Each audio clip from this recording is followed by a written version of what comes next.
Sveiki įsijungę Mėnulio radiją. Girdėsite pasaką apie vilką, kuris pabėgo iš knygelės. Kadaise buvo toks vilkas, kuris gyveno pasakų knygelėje.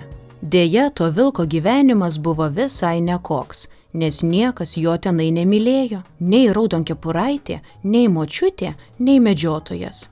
O blogiausia, kad nemylėjo ir mergaitė, kuri tą knygelę skaitydavo. Vilkas dėl to labai liūdėjo, vaikštinėjo iš vieno puslapio į kitą, o taip vaikštinėdamas praalko ir pradėjo pykti. Galiausiai taip supyko ant Raudonkepuraitės pasakos, kad nusprendė iš jos išeiti. Peršoko į 15 puslapį ir rado ten 3 paršelius. Vilkas kaipmat pralinksmėjo, bus jam nauji draugai.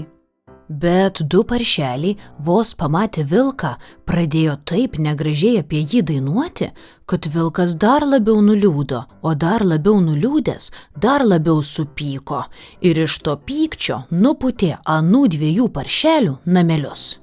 Ką jau ką, o pūsti tai vilkas mokėjo, štai taip.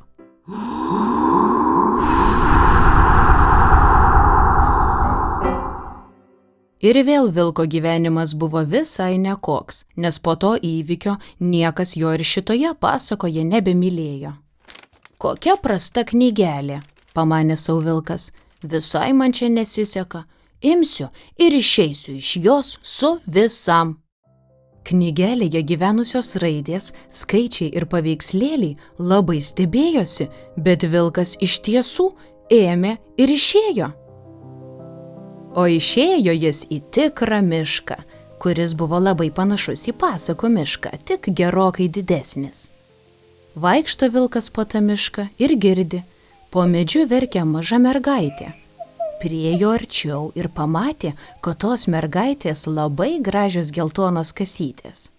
Kogi tu verki? Paklausė jos vilkas. Verkiu, nes pamečiau savo mamą. Aš pasiklydau ir dabar nebežinau, kaip man sugrįžti namo. Vilkui pagailo mergaitė su tokiomis gražiomis kasytėmis. Ir kadangi jis buvo labai geras pėdsekys, tai yra mokėjo sekti žmonių pėdomis, tai iš karto surado tos mergaitės mamos pėdas. Eikš, šok man ant kupros, parnešiu tave namo. Ir taip, sekdamas mamos pėdomis, vilkas iš tiesų parnešė mergaitę namo. Labai ačiū tau, vilke, nusišluostė ašaras mergaitė. Ateik kada nors pas mane į svečius arbatos, pakvietė ji ir nubėgo pas mamą. Vilkas labai pralinksmėjo, bet kai pralinksmėjo, ėmė lyti. Juk čia buvo tikras miškas, todėl ir lietus gali tikrai lyti ir dar būti labai šlapęs. Vilkas nubėgo tarp namų pasislėpti. Žiūri, stovi vienas namas be stogo. Oi, varge, varge, kaip negerai, sudejavo šalia to namo stovėjęs senelis. Kasgi jums negerai? Paklausė vilkas. Argi nematai, vilke, mano namas dar be stogo, nespėjau jo pastatyti ir ėmė lyti. Dabar man prilis visus namus ir teks miegoti šlapioje lovoje, skundėsi senelis. Vilkui pagailo ir senelio, juk niekam nepatinka miegoti šlapioje lovoje. Staiga jis prisiminė, kad moka labai gerai pūsti.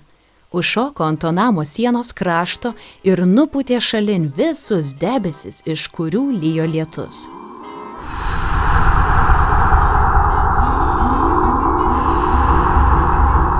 Pūtė taip stipriai, kad net truputį pavargo, bet už tai lietus liovėsi lyjas. Dėkoju tau, vilke, aš ir nežinojau, kad vilkai tokie geri būna, pagyrė senelis. Kai baigsiu statyti stogą, ateik pas mane į svečius palošti kortomis. Ir paspaudęs vilkui leteną, senelis ėmėsi stogo. Vilkas dar labiau pralinksmėjo, bet dabar artėjo vakarienės metas ir jis pasijuto baisiai alkanas.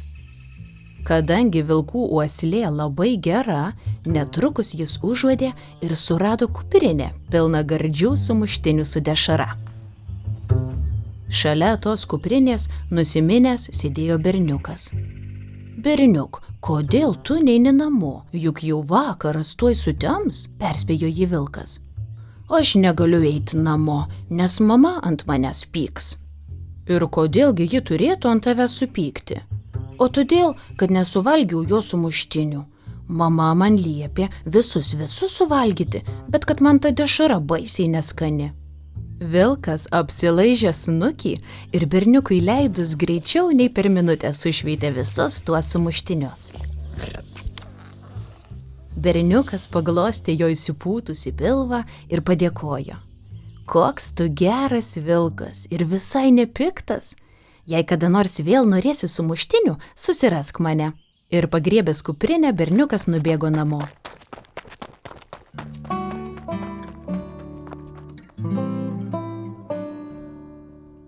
Sotus ir laimingas vilkas nuėjo miegoti. Jam taip patiko ši istorija, kad nusprendė likti joje amžinai.